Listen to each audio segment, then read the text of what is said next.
Hi, I'm Mitch Gallagher. Welcome to GearFest 2017. I'm in the studio with a very special guest. Al Schmitt is here.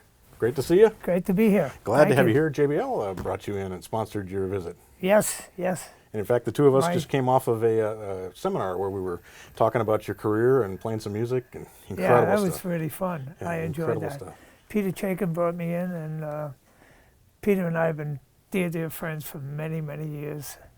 Wonderful. Actually, he was my assistant at some point in my career. Is that right? Yeah. Is that right? Well, there you go. There you go. Yeah, it was cool. Well, they brought you in, and they also brought in their incredible M2 speakers that we played the music through, which are just oh my God, the stuff sounded great. Yeah, it really did. Well, the music sounds great anyway. Yeah. But through a set of speakers like that, it's great. I can't wait to get my set. Yeah, right.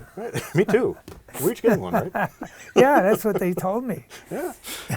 So, 160 gold and platinum albums. 22 Grammy Awards. Actually, 23. 23, you know? Yeah. A Lifetime Achievement Award from the Grammys, a star on the Hollywood Walk of Fame. That's just absolutely incredible career as an engineer-producer. And it's even more amazing when I learned that you actually started as an engineer at 7 years old. Well, right? I didn't actually. I cleaned patch cords and set up chairs. It was funny. I would watch my uncle record on the weekends, and he had all the musicians take their shoes off because you could hear the tapping. Uh-huh. And as a kid, 7 and 8, it was fun. I'd watch that and see guys had a hole in their sock and their toe would be sticking out, and I'd giggle, think it was really funny watching that. But they did. And then, they would set the band. He'd listen, and he'd go out and move guys around and come back in and listen. And then when they were soloing, they'd get up and walk to the microphone. And yeah, it was amazing. It was really amazing stuff. So did you know at that age that you wanted to be in the studio? Yeah, I did. My uncle, for me, he was also my godfather, besides being my father's brother. But he was the epitome of success to me. I mean, he dressed nice. He always had a wad of money in his pocket. He'd go to restaurants and everybody knew him. He'd have special tables with the best seats at the fights, the Madison Square Garden, the hockey games. So it was all the things that, as a kid growing up in Brooklyn, we were really quite poor. It was things that, wow, this is what I want to. So he could have been a plumber, and I would have wanted to be like him. The fact that he was an engineer was great. Mm-hmm. His best friend was Les Paul. Wow. I mean, they hung out together all the time. So Les was my uncle too. He was Uncle Les to me. So, and Bing Crosby, he was good friends with Bing Crosby, and so many, Orson Welles would tell me stories about aliens coming down. I mean, it was Art Tatum had an office on the 7th floor in the building, and he would come down on Saturday, and if there was nothing going on, he would use he had this beautiful Steinway Grand, my uncle's studio, and he would work out on that. So he would take my hand and show me little boogie-woogie licks. And so it was, Kate Smith, who back then was very famous for singing God Bless America. She was there and treated me nice. So I was, I felt like a little celebrity in a sense. And then this is what I wanted to do with my life. Right. I wanted to do this because this looked like fun. Right. It had to, thinking about it, being exposed to all those major celebrities at that young age had to make it easier for you to, I would assume, deal with. I mean, you work with Paul McCartney and Bob Dylan, and the list of people you've worked with is just astounding. And so you probably learned a bit about interacting. I was not intimidated by people because, I was around so many celebrities when I was young. And they were all so nice to me. So, there was no fear of being rejected by anybody or whatever. Right. And then certain people, like, I just finished working with Paul McCartney again. I mean, I don't know if there's anybody nicer in the music or entertainment business than Paul. He's the nicest guy you ever want to be. You're so comfortable with him in 2 minutes. Mm-hmm. So, you know, and Dylan, you learn about him. He's a really private guy, but he's a nice man when you get down to, you know, when you break that down a little bit. Right. So, and then you become friends with people like Natalie Cole and Diana Krall, and you know, they become your friends. Right. Right. So yeah, I think a big part of it is growing up around these people, and then of course when I started recording, my first job really at 20, at Apex Recording Studios, my idols were coming in. It was like Babe Ruth and Joe DiMaggio, and we were walking in the studio. You know, it was Charlie Parker and Dizzy Gillespie, and you know, and Thelonious Monk, and the list just goes on. Yeah, and on. Thelonious. It was just on and on, because we were doing all the Prestige records back then, all the Atlantic stuff, Sitting In label, and it was the happening place for jazz. So Nice. it's pretty cool. So was that where you worked with Tommy Dowd? That's where Tommy and yeah, Right. Tommy and I worked together there for it's almost 2 years, and then the guy that owned the place had a drinking problem, and it went under. Because we were pretty busy, and anyway, it went under. So Tommy went to a studio, and I went to another place, and I was at the other place for like a year, and Tommy called me. He said the studio he was at was looking for someone. He recommended me, and I went over, and then I was back with Tommy until I moved to California in '58. Okay.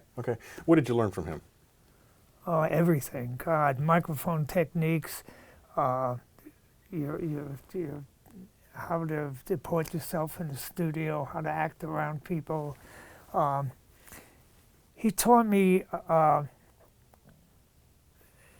no matter what you do, Al, no matter what it is, do it the absolutely best you can in every way. If you're shining your own shoes, shine them the best you can. No matter what you're doing, do the best you can. And he said, and that will come across everything you do. Mm-hmm. And it was a really important lesson. Yeah, absolutely. Really important. Absolutely. You know, and plus the fact that he was, you know, he worked on the atom bomb, and you know, the guy was a genius. Right. And just how he talked to musicians, and he had so much confidence in himself and what he did, and that helped everybody else to kind of, you know, relax. And Mm-hmm. it was great. Yeah, he's a great guy.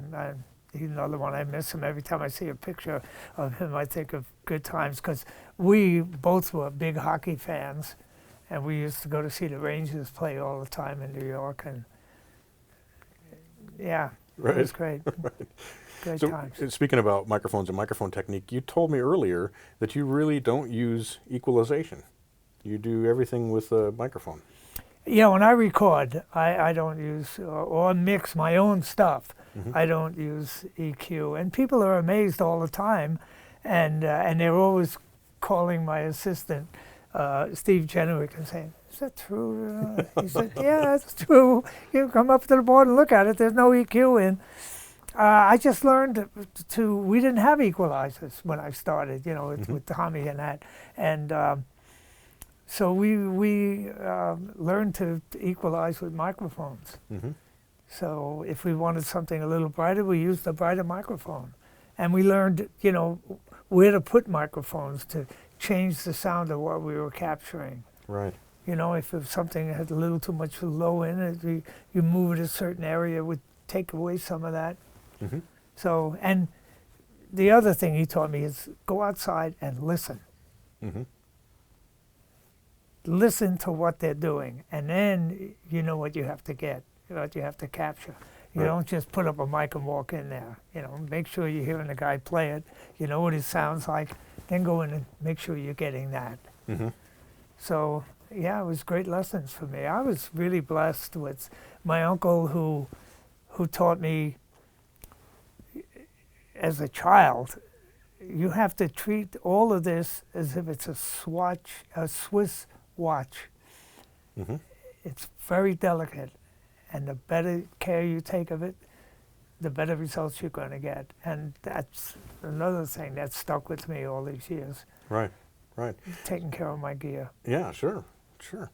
So it has to then, if you've taken that care to capture the actual sound of the instrument in the room, and you've equalized it properly through your placement, I would expect that makes mixing fairly easy at that point. It makes it a lot easier. Yeah, That's why I mix fast. You know, I'll mix. It wasn't too long ago. I think I mixed 8 songs in one day. Mm-hmm. You know, stuff that I had recorded and was easy to put through. But I just did an album with a woman singer, Lynn Stanley, and I had recorded it, and it was 12 songs, and we mixed them in 2 days. So, wow. So it's, yeah, I'm fast. pretty quick, yeah. Yeah. So at that point, it's really just a matter of getting the balance right and placing exactly. things in the stereo Just field. getting the right balance, using the right echo. Mm-hmm. Are you a fan of using a lot of dynamics processing? Yeah. So you're compressing and you're limiting things, and you're yeah. Do you have specific things that you look for the dynamics processors to do, or are you using them as effects, or how do you approach that?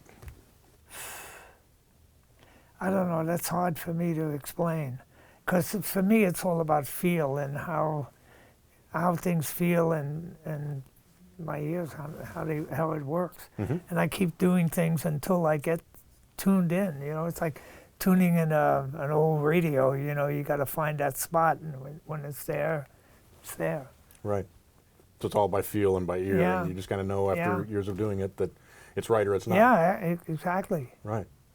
Right. One of the hallmarks for me when I listen to your mixes is everything is big. There's a depth to what's happening there, but everything also has its place in the frequency spectrum, and there's a distinction to each of the parts and a lot of clarity to it.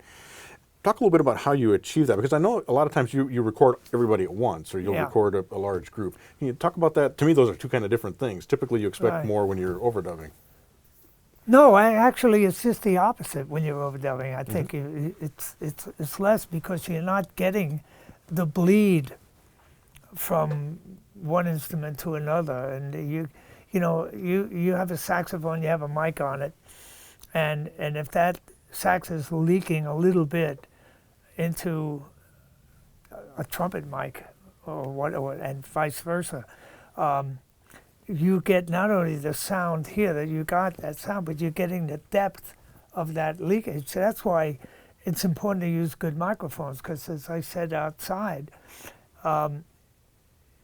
if you're getting leakage into a good microphone, it's good leakage, and that makes things sound bigger, and you get more depth on things. If it's cheap microphones, it's cheap, and that's why you don't want the leakage, and that's why if you don't have good microphones, you really stress the separation and try to keep things separate, because you don't want things leaking. You get phasing problems, and that's another reason I think my stuff sounds the way it does, is because there is no EQ, so there is no phasing happening on boards. Right, it's a purer approach, a purist kind of a thing. Right.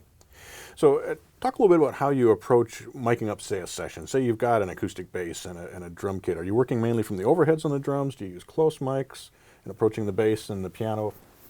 Well, with the bass, I always use 2 microphones on the bass.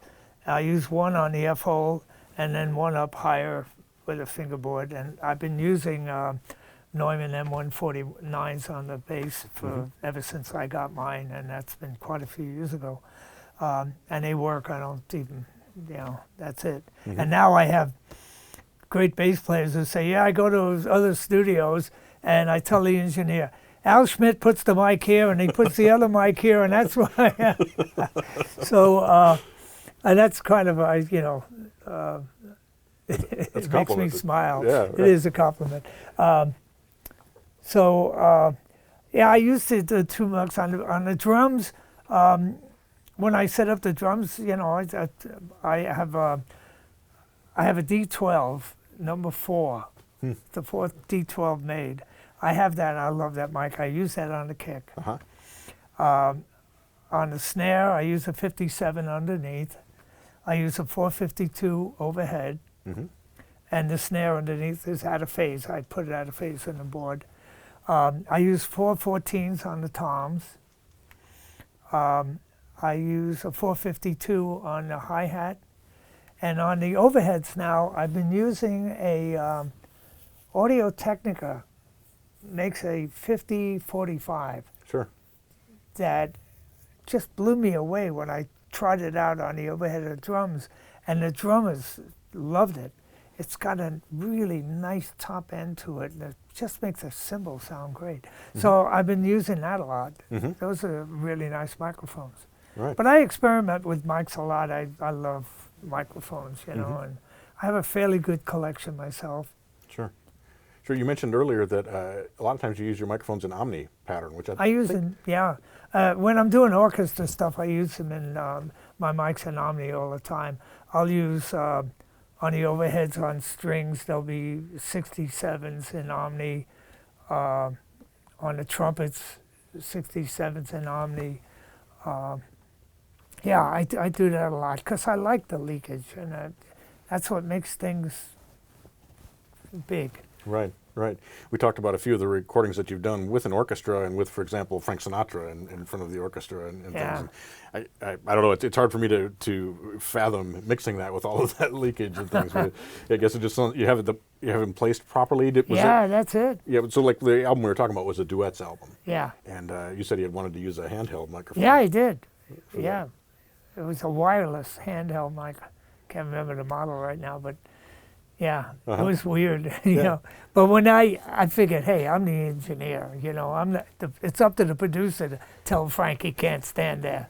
So when I looked over at Phil, and Phil wasn't saying a word, so I figured this was make it work. You want to be here, this is where you will be. Right, that's you don't awesome. tell Frank.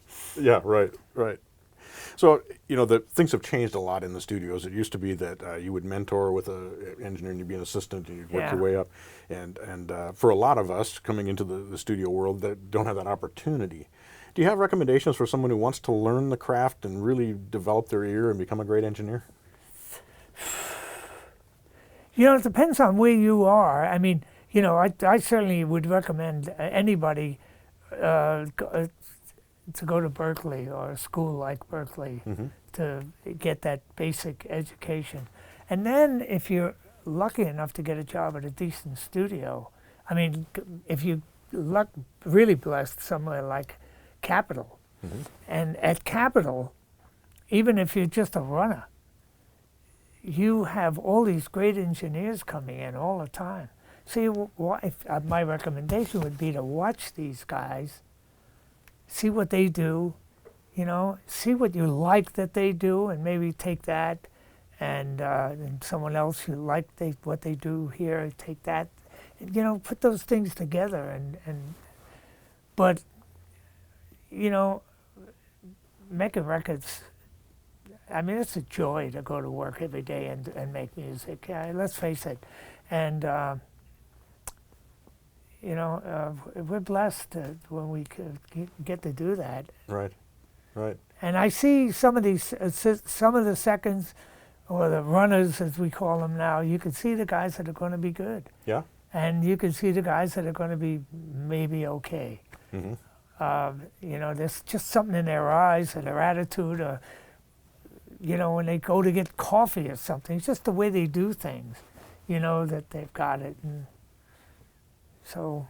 Right. So attitude's a big part of it. The attitude is a major part of it. And again, like Tommy told me, do the best you can and everything you do. I try to tell that to people all the time. And, you know, I'm an open book. I don't have any secrets. And, you know, at Capitol, some of the runners, I'll always say to them, you know, when you're not doing anything, you know, come on in. If I'm doing a session, you're welcome. I'll let you know if the artist has got a problem or the producer has a problem. But otherwise, just come in and watch, learn. Right. And just learn everything, you know, what the engineer does with the producer and how that reaction is. And I always told my assistants, if you make a mistake, let me know, and then forget about it. I'll take care of it. Because I don't want you worrying about the mistake you just made, because if you are, you're going to be making more. So just tell me, everybody makes mistakes, nobody's perfect, you're not going to get killed, just let me know. Right. And it makes them, they feel a lot easier about what they're doing. You know, and they know that nobody's perfect. Right. Certainly I'm not. You know, Right. Sure. You were talking about something interesting with producers and engineers, where you had said you were talking about the benefits of the engineer being in the control room, with the producer actually being in the studio with the artist. Can you talk a little bit about that?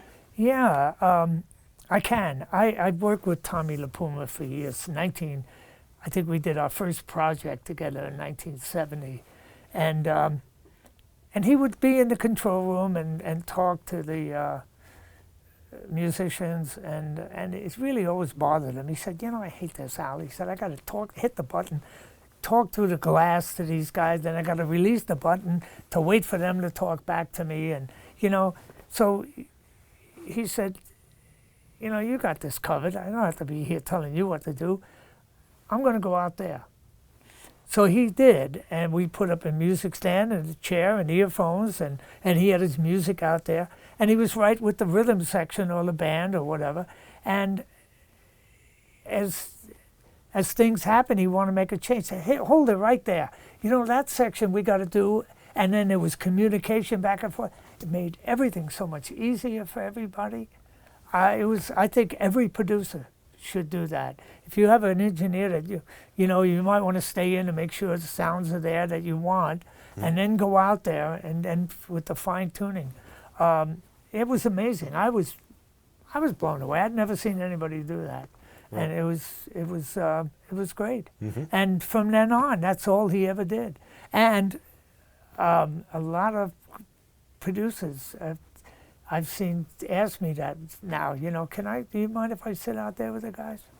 Right. We prefer it. I don't want you in here, you know? Right. So, yeah. Yeah, sure. Yeah. You're also an advocate of recording the band as a band, yeah, the group, as opposed to overdubbing parts. Yeah. Tell us a little bit about why you I like it because you hear everything at one time, you know where the fixes go. The musicians are interacting with one another.